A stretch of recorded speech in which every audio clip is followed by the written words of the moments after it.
Greetings and welcome back to the second session of today. The next speaker is going to be Alex, and he's going to cover a very serious and current topic about the ransomware. Now, mostly focusing on the defensive techniques. Alex, welcome to the Cybershock. The cyberspace is yours.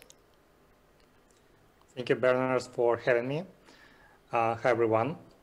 My name is Alexander Adamov, and I'm head of the research laboratory called NioGuard Security Lab, and I'm also teaching cybersecurity in two universities, in my home university, Kharkov National University of Radioelectronics, and in the King Institute of Technology. And today I will talk about ransomware bypassing techniques that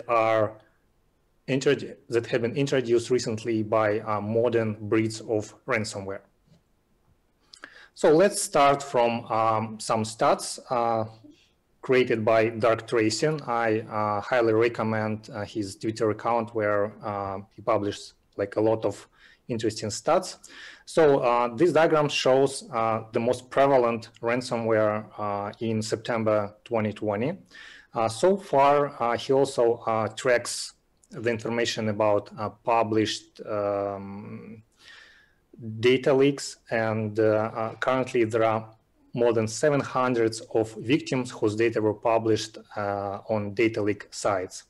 So on the diagram you can see the stats distributed among the different ransomware families. So today we will talk about WastedLocker and NetWalker. And another interesting stats that shows affected companies and ransomware that performed the attack, also from the same source. And there is a trend in organizing crime campaign into one maze cartel that share resources. In particular, you can see this is a data leak sites run by Maze, and other ransomware families, ransomware operators, they just use the same data leak website to publish stolen data from the victims. But I would like to start with the LockerGoga attack that happened last year in March 2019, because it was really a great leap ahead in ransomware defense evasion techniques. In particular, you can see that this attack affected Altran Technologies, Norsk Hydro, and two US chemical companies, Hexion and Momentive. And on the right, you can see the message that was printed and stick to the window inside of the Norsk Hydro network, where they notified employees that the company's corporate network is under attack, and they warn users to connect any devices to the corporate network, such as portable devices, smartphones, tablets, whatever. So why LockerGoga was so successful? Why operators of LockerGoga managed to bypass defense protection solution and managed finally to compromise the network? So first is that LockerGoga used digital certificate. As you can see, it was issued to Alice Ltd. And different versions of LockerGoga, and there were more than 1,000 different versions.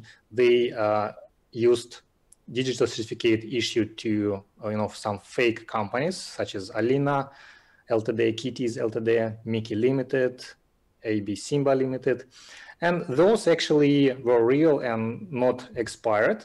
And the certificates were issued by Sectigo RSA Code Signing Certificate Authority. Of course, after the attack discovery, those certificates were revoked, but still it showed that how easy it is to issue a certificate and use it in a cyber attack. If we take a look at who is Alisa Ltd, we'll find out that this fake company was registered to the same address as 1,029,000 other companies. And this address is in somewhere in the London suburb. And another certificate issued for Kitties Ltd showed that this company was also registered to some generic address together with 238,000 companies that were registered to the same address, again in nearby the London. And this technique is quite popular. As you can see, this is research done by Chronicle, where they collected information about the number of digital certificates used in cyber attacks, in cyber campaigns. As you can see, the number one is Certificate Authority Komodo. Then we have a Tafta and VeriSign following them. And you can see that the number of digital certificates used in the cyber attack is pretty high. And this is a dangerous trend. And it means that even though you have some application signed by digital certificate, it makes sense to verify to whom it was issued. Is it valid and not revoked? As a result, for example, the LockerGoga sample was not detected by antivirus engine. As you can see, virus total detection rate is 0 out of 67. That means like this technique is quite efficient. Another defense evasion techniques employed by LockerGoga is multiprocess encryption. So here on the screen you can see master process. So here this is a master process that starts numerous slave processes. And every slave process is responsible for encrypting only one file. As you probably know, that antiviruses, they have anti-ransomware modules, and typically they employ behavior blocking capabilities. So they just monitor, for example, how many files have been modified in a specific time period. And if they see suspicious activity, like anomalous number of files that have been modified by a single process, they can generate an alert or even block the process until a user confirms or allows confirms the activity or block this activity as malicious. This is why LockerGoga came up with a solution where they run this master process, which creates slave processes, and every process is responsible for encrypting only one file, not attracting attention of behavior blockers. And to share the information which particular file this slave process should encrypt, LockerGoga used shared memory, and this is the identifier that the master process creates and shares with the slave process. And this shared memory is used to send the path to a particular file that should be encrypted by this specific slave process. You can find more videos showing how to reverse engineer LockerGoga samples on my YouTube channel called Malware Research Academy. But now I would like to go to the next ransomware, which has been seen this year, and it was really successful in attacking victims. So networking managed to compromise more than 57 victims. This is a number of known victims. The information, the data stolen from whom have been published at data leak sites. The total amount of money extorted from the victims is $25 million. And this is a traditional ransomware as a service. So if LockerGoga was a ransomware used for targeted ransomware attack, ransomware as a service model proposes like to affiliates to run this ransomware and use in the attacks. The specific of networker is that it runs as a fileless malware, which means it executes its code from PowerShell script and loads the DLL in the memory and injects this DLL into explorer.exe. So let's take a look, and actually the amount of payment to be demanded is $5,000, and because it's typical for mass ransomware campaign, the amount of the payment is not very high in this case. So let's take a look how it's possible to run C# from PowerShell. And as you can see, the detection rate is also very low too. Antivirus out of 56 detected the file using signature detection methods on VirusTotal. So currently you can see the code embedded into the PowerShell script. As you can see, this is a constant called C# code, which is assigned with like real C# code. And it's possible to execute C# code using the commandlet add type, which actually creates a .NET Core component, which is executed from PowerShell. Another technique is reflective DLL loading. Reflective means that the ransomware networker doesn't store the DLL to the disk, but it just reads it from its body. It decrypts it and stores the DLL in the memory. Then this DLL stored in the memory is injected to explorer.exe. As you can see here, you can is the script that constructs. It's a C# code that constructs the DLL. So here you can see the header. It's a DLL's header, and then it writes to the memory the code of the DLL. And step number 3 is actually injection of this DLL into explorer.exe, which is a pretty standard technique. So many malware, ransomware, they try to inject its code into like system processes or user processes that have permission to access, for example, internet, or they are not, they will not attract attention from the antivirus solutions. And why Explorer? Because Explorer actually is run under the user's account, and it doesn't require like specific privileges to access, to inject the code into the memory of explorer.exe. So if the injection doesn't work,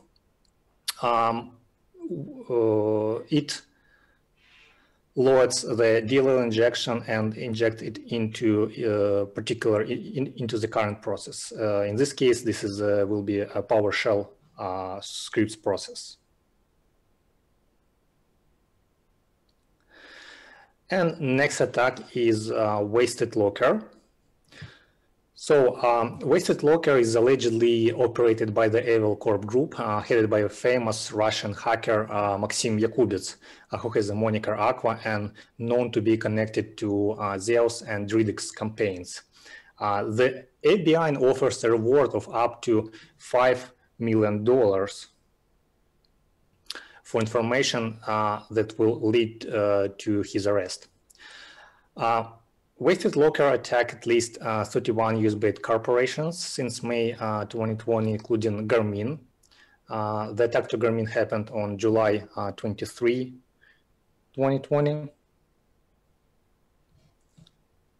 You can see the tweet on the right that is dated by July 23, that where Garmin said like they're experiencing outages of some of the Garmin services. According to unconfirmed information, the attackers initially asked for $10 million as a ransom. A few days later, Garmin somehow obtained a decryptor and get Garmin Connect back to operation. As you can see, the tweet is dated by July 27. The defense evasion techniques includes digital signing, alternate data streams, and lazy writing. While the first two are well-known techniques used to bypass cyber defense, the third one, called lazy writing, is somewhat new. So here you can see the digital certificate used by WastedLocker. And it was issued to some IDE and valid from June 2020 till December 2039. Actually, this is quite suspicious because usually digital certificates were issued for 1, maximum 2 years. And signing time may indicate that the attack was started on June 10, 2020. The next technique is alternate data stream. So WastedLocker drops its payload to the ADS alternate data stream with the name which includes some random word and bin as a suffix. It's not visible from File Explorer, but it's interesting peculiarity of ADS that actually you can execute process from ADS. So if you open Process Explorer, you will see in the process tree that we have a WastedLocker.exe that started the child process called join semicolon bin, which as you can see, the image of the process is actually alternate data stream. And the defense evasion technique number 3 is lazy writing. This is the most interesting and never seen before. So what is lazy writing and how we can explain it and how it differs from the regular lazy writing flow. So it is used, lazy writing is used by Windows Cache Manager to reduce the overall number of disk input-output operations. The file's data is stored in cache pages in the memory and then written to disk by the cache manager, allowing to accumulate file changes in the memory and then flush them all at once. This is enabled with memory mapped files. In a regular way, we need first to open a file. So we call create file API call. Then we need to get the file size. So we will need this file size for memory allocation when we need to map this file into the memory. Then we call create file mapping and map view of file. So here, to load the file's content to the memory. After modifying data in the memory, we call unmap view of file. This is that closes a handle. Then we close the handle of the memory map file and only then a file handle. So here, closing the handle to memory map file and closing the handle to actual file on the disk. What WastedLocker does to force lazy writing is it closes a file handle right after mapping the file, but before encrypting the map data.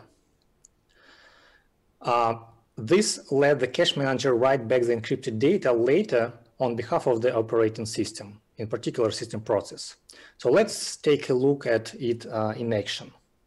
So I recorded this video to illustrate how the process works. So currently, WastedLocker opened the file, it renamed the file, added the extra extension, RHL wasted.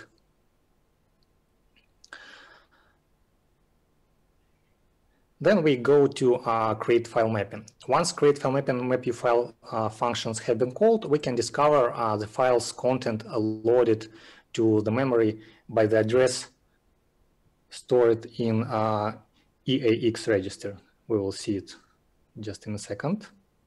Yes.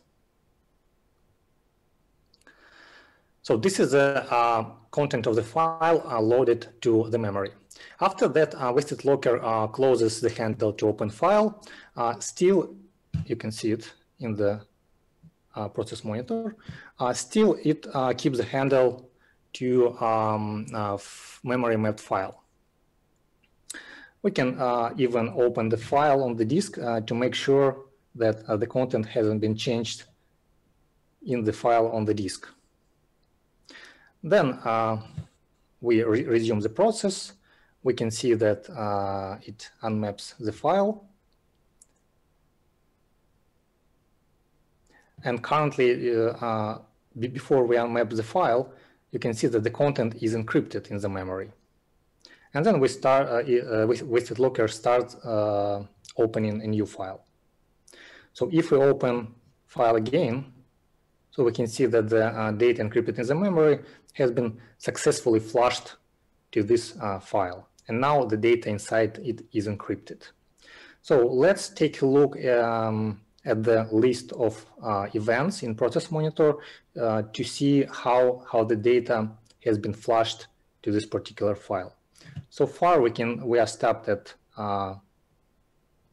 closing the file by the WastedLocker process, and then we can see the activity from system process. And one of these events is actually write file. So if you take a look at the number of bytes written to the file, it is 4096 bytes, which is a standard size of the memory page. So as you can see, system process flushed the dirty pages. Dirty means the content of this memory map file has been changed. It flushed it to the original file after some time from the moment when the WastedLocker closed the file.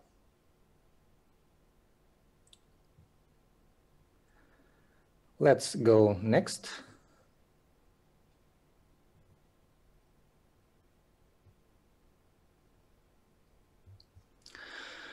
So what are the outcomes for these particular attacks that we actually obtain from this particular attacks?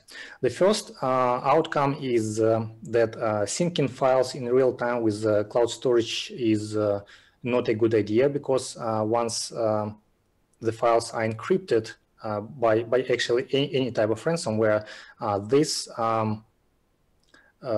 files will be encrypted files will be synced with the cloud storage.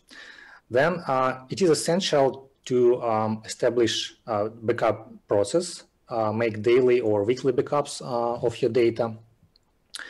Then it would be nice to have anti-malware solution installed on your computer, even though ransomware employed bypassing techniques. So it still makes sense to use this antivirus solution on your computer just to reduce the probability of running the ransomware attack. And number 4 is actually advice to the vendors to test anti-ransomware modules against these techniques before it meets a new breed of ransomware. So this is what I wanted to tell you today. And if you have any questions, I will be happy to answer live, or just send me email or tweet.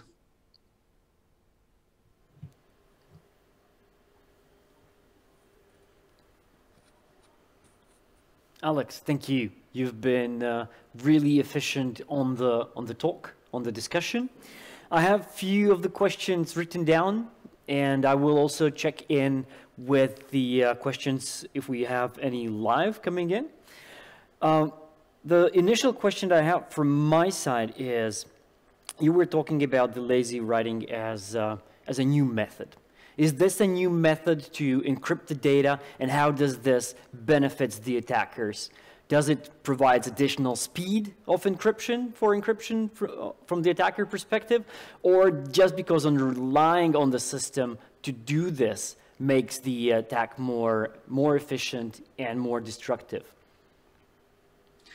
Well, yeah, this is a really good question. Actually, lazy writing techniques was used before, not exactly a lazy writing, but I would say file mapping techniques. So file mapping is very useful, so you don't need to dump these encrypted blocks to the file, like increasing the number of input-output operations. But once you encrypt the file in the memory map file, then the ransomware, then they unmap this file, and the content, the encrypted content of the file in the memory flushed actually to the file on the disk. And these techniques was used to improve the efficiency, to speed up the encryption process. You are correct. But actually lazy writing in this case was misused. And as I mentioned before, WastedLocker closed the handle to the file, and in such way it hides actually flushing the data to the file from anti-ransomware behavior blockers. So in such way, anti-ransomware or antivirus product sees that there is a file write operation, but it is performed not by ransomware process or any other process, but it's done by system process. So typically, it will not trigger any alert, because when system writes something data to files, it's it's not something that should attract attacker should attract antivirus intentions.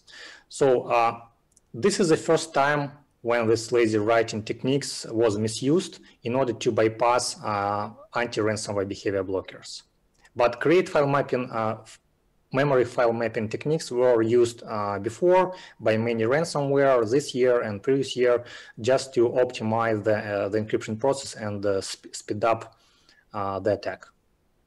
Right. Would you say that the lazy writing or any other novel approach that you've described here in this talk is currently being used more dominantly by the ransomware and attackers versus some old-timer techniques?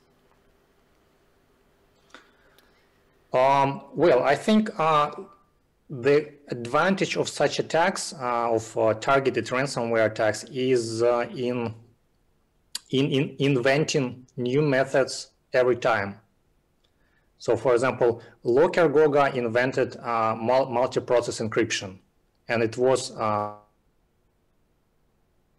also empowered by signing with a digital certificate issued to fake companies. This time we see these new techniques with lazy writing. But the idea is once we analyze these techniques, they become known to antivirus vendors, and they improve the algorithms. And I believe they can, adjust the anomaly detection methods in order to detect such behavior.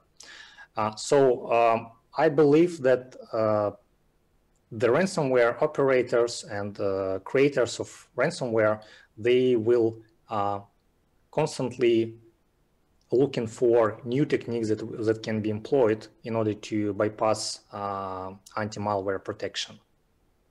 Right, and I agree. This is going to be always the game of attackers versus defenders, as we all know. Now, in your talk, you mentioned about a few of the tips that you give to the users, like backing up regularly, doing the understanding how you use or you approach the computer, cyber hygiene. However, not all of us do this, right? It's always manly to live without the backup. And what would you suggest in this particular case? Is there a way out for the user, for the victim, to recover the data himself? Or is it the only option to pay the ransom? Actually, do you suggest paying a ransom? Does it make sense? What would you say? First from the user perspective, and then about the paying the ransom, if you could take these questions. Mm-hmm.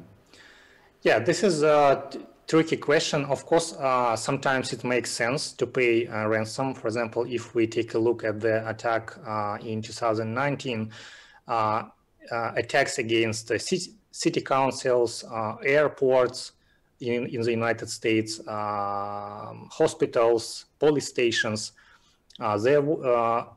Attackers, they encrypted data that were used in everyday citizen's life, and it was essential to recover this data as soon as possible. Even though companies, they had backups, sometimes it was faster and easier to restore the data using the decryptor, and therefore even the government organization, they pay the ransom.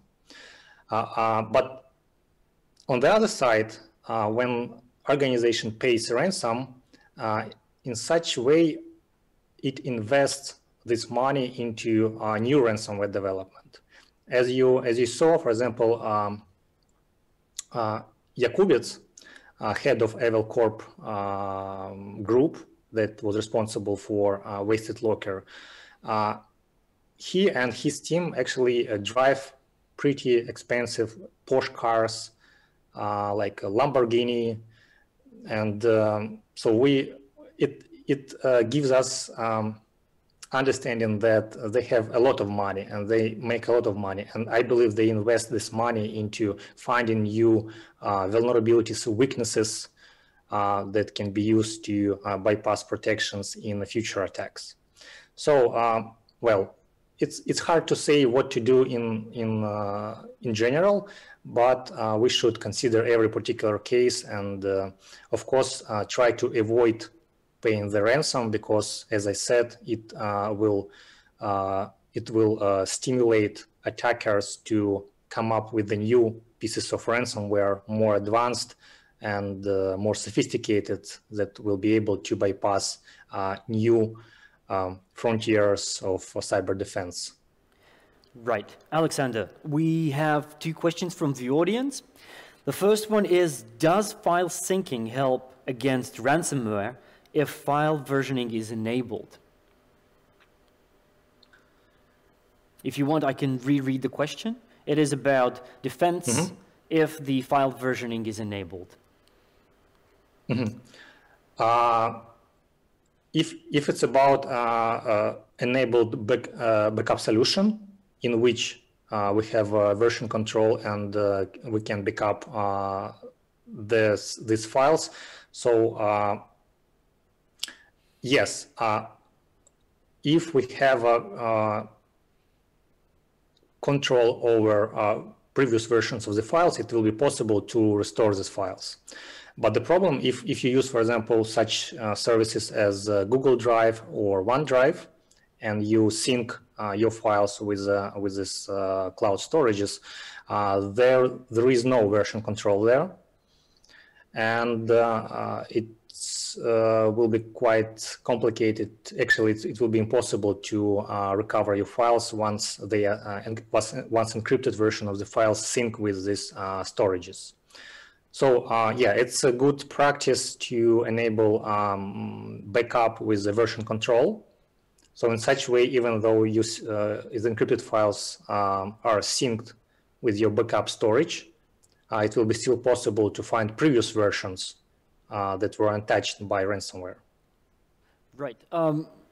Alex, I know that on Windows, I'm not sure if currently there is, I think there is, there used to be the shadow copy for the files. It was the Windows feature where it takes the snapshot of the file regularly and stores it on the disk. Would you say even this smaller enhancement would protect you against ransomware and losing your data, or it's absolutely no way out? Well, this feature was designed actually with the best intent to help you to protect your files and make these shadow file copies. But in fact, almost any ransomware run nowadays, they have this script, they have these commands executed to remove shadow copies, to delete shadow copies, and then they utilize different approaches. They can just start it in command line, or they can use, for example, Networker use C# API. So they use system function calls in order to delete shadow copies. So every ransomware has a capability to delete shadow copies. So I wouldn't rely on shadow copies, and just going back to the previous question, I would recommend to set up a backup solution with the version control. Right. One of the viewers is asking about workstation hardening techniques. Would you say there is a way to harden your system from either it's Windows or Linux, or most dominantly it would be the Windows system, to defend or give a chance to defend against being encrypted and asked for the ransom? Mm-hmm. Yeah, hardening is a good thing. I agree. The problem is like the hardening can be applied, in different ways, taking into account different guidelines, security controls, compliance checks. And the problem is like every organization can decide in which way they are going to harden, to which extent they are going to harden the host, the endpoint. And but hardening is a phishing techniques. For example, if we talk about targeted ransomware attacks, usually they leverage living of the land techniques. So they use tools such as PSExec, VMI,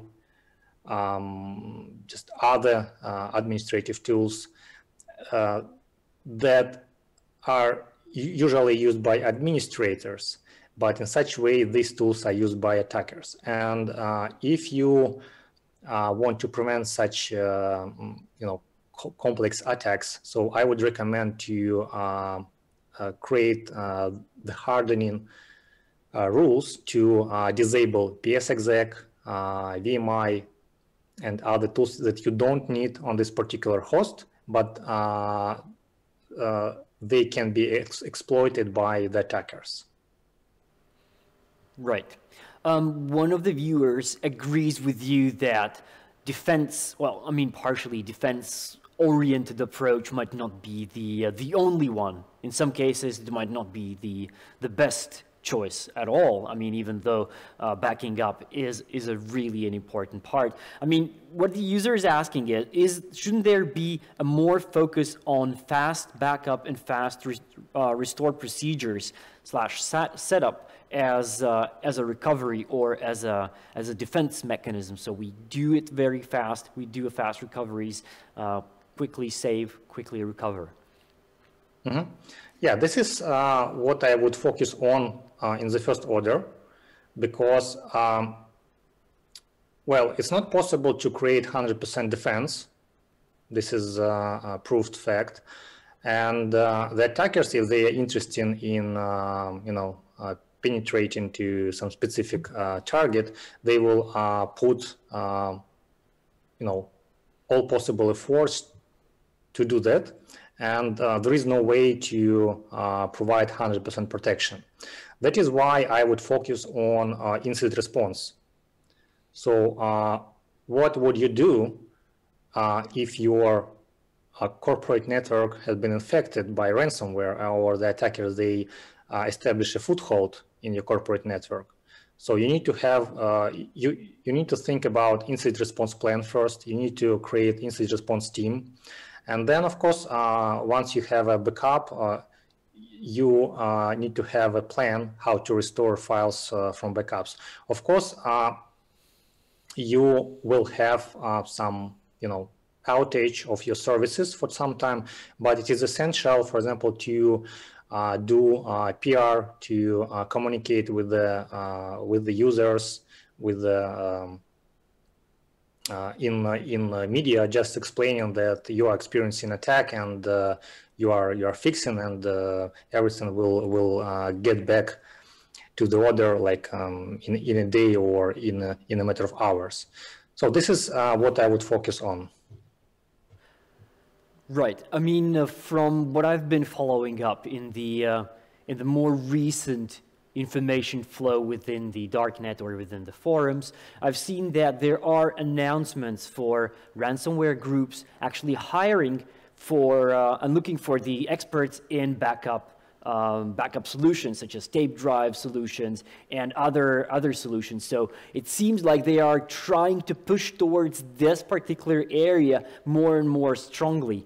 Would you say that this is eventually anyway going to result in us more focusing defenses on the backup side as well? How do we protect the defenses on the backups, the tape recorders or everything else? What is your take on this? Mm-hmm. Yeah, I agree that the attackers, they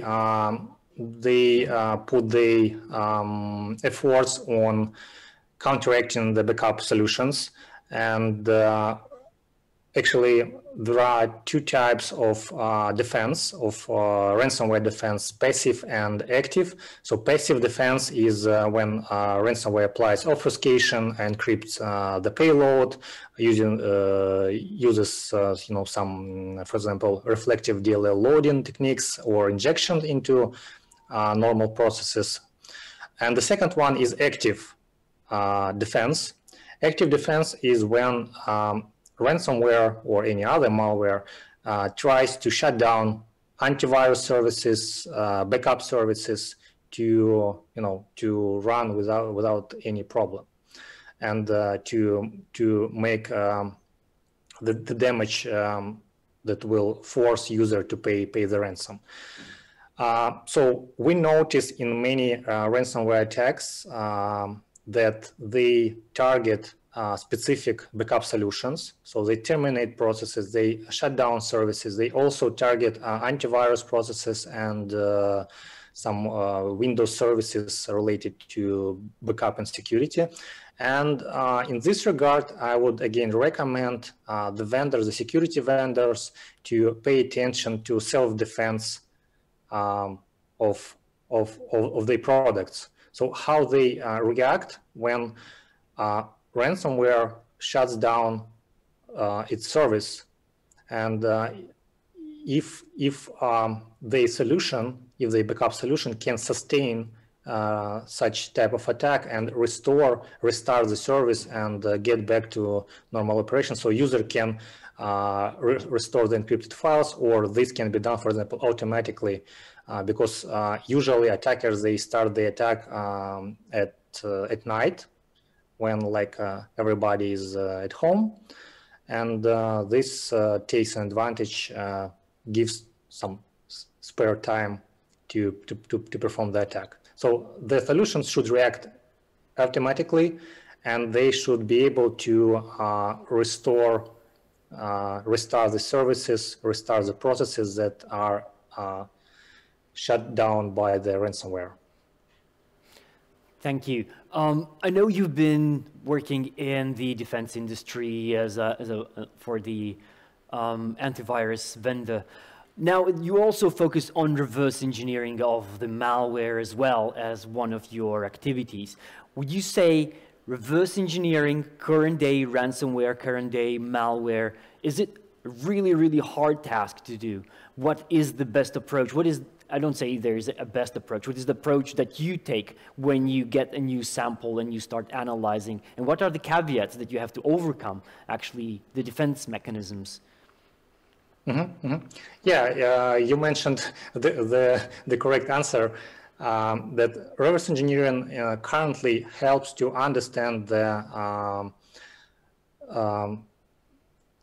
attacking techniques, tactics and techniques employed by attackers, and this knowledge helps security vendors to improve the tools in order to improve cyber defense. Previously, actually, we've been analyzing malware for around 15 years. But recent 5 years, we are mostly focusing on ransomware, because this was the problem number one, and many companies, many organizations, they came to us to help with incident response. Initially, several years ago, the motivation behind ransomware analysis and reverse engineering was to try to find the decryption key, because the encryption scheme was not so mature, and some ransomware were created by script kiddies, so-called students maybe. And in many ransomware we saw like the attackers employed only symmetric encryption and the key was hard-coded. Or it was, for example, in ManeraPay ransomware, like it was 2 years ago on the threat landscape. In ManeraPay, the attackers, they generate the key based on username, based on computer name, and if you run the decryptor on the infected computer, the decryptor will be able to generate the key based on these artifacts. And as a result, we can generate the key, which is used for symmetric decryption. But nowadays, like all the families that I mentioned that was shown on the diagram created by Dark Tracer, all these families, we will analyze all of them. And all of them, they currently use, unfortunately, unbeatable encryption scheme. So in some cases, it's a two-layer encryption when we have, when ransomware generate AES key, symmetric key for every file, and then encrypt these files using master key. Master key is it's a public RSA key, typically. It's a asymmetric encryption. Sometimes it's a three-layer when attacker, in addition to file keys and master key, they also generate session key. Session key is also used for asymmetric encryption. And the attacker generates key pair, private and public, for example, RSA 1024 bit key. And then they encrypt the private key with the master key and embed into the ransom node or embed into the footer or header of the file, typically in the footer of the file. So, and nowadays, every new piece of ransomware, they use this technique. By the way, this encryption model has been introduced in 1995 at IEEE Privacy, Security and Privacy Conference by Jung and Yang, two researchers. And how many? Like more than 20 years later, this model has been employed by authors of ransomware to run the extortion attacks. Right. I mean, just when you were answering this particular question, you mentioned about the decryption key. Is there a malware, a ransomware that you've seen that actually doesn't have a decryption key when it actually pretends to be a malware, a ransomware, just to deal the damage that cannot be recovered from? Is there something that you've ever seen like this before? Yeah, this class of so-called fake ransomware, or they are classified as destroyers or wipers. We've seen them, and the recent example was NotPetya that we experienced in June 2017. After that, there was also attack with a German wiper. So it was malware that looked like ransomware. They left a ransom note with the demand for payment, and they promised to deliver decryptor, but in fact they didn't, because the ransomware just destroyed the key, and there was no option to recover the files. So such happened, but this is called cyber sabotage, and the motives for that are not, to get financial profit, but rather to do some damage on target infrastructure. So typically it's nation-state attacks, and they are run by state-sponsored hackers. Right. And you answered it correctly. I mean, you expressed also my idea that I have, that this is typically most likely run by nation-state supported actors and working on their behalf. Now, as the final question from my side, is one of the first techniques that you mentioned was digital signing of the malware or parts of the malware. Now, in order to detect a malicious or suspicious file, we could rely on identifying or analyzing the certificate. Now, with the open and free certificate authorities out there, and if you are able to take the certificate and sign your malicious payload, does it immediately mean that it is a malicious part if you use a free and open certificate authority, or does it still gives you a way to sneak away undetected by using this as a malware author? Yeah, this is a good point. And currently we run research with my students trying to investigate, is it possible to classify digital certificates based on the attributes and distinguish malicious certificate used for cyber attacks, and normal certificate. And it's not always free certificates, because as you could see, for example, in LockerGoga attack, the certificate were issued by Sectigo RSA certificate authority, and they actually sell certificates, and it's not a big problem actually to buy to buy certificate using, for example, stolen credit card. Right. How it works on the dark web. And I would say what we should take a look when we check the certificate is not only the validity of certificate, I mean like expiration date, if it's, I don't know, if it has, valid encryption scheme, but also to check to whom it was issued, and to check if this organization has some known reputation. If we can check this organization and assess the reputation. So, for example, in case of LockerGoga, we saw that certificates were issued to Alisa Ltd, which was registered to the address with thousands of other companies, and this is quite suspicious.